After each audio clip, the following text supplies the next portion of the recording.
Today we're going to change the toner. On your Brother DCPL2550DW.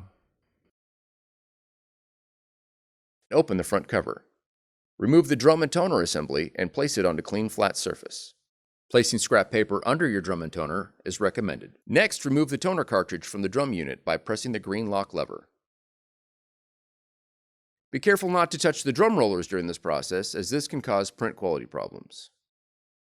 Now, unpack the new toner and install the cartridge into the drum unit. Listen for the cartridge to lock into place. Next, reinstall the drum and toner assembly into the machine and close the front cover. For more tutorials, FAQs, and videos, visit us at www.brother-usa.com. If you found this video helpful, be sure to subscribe. Thank you for choosing Brother.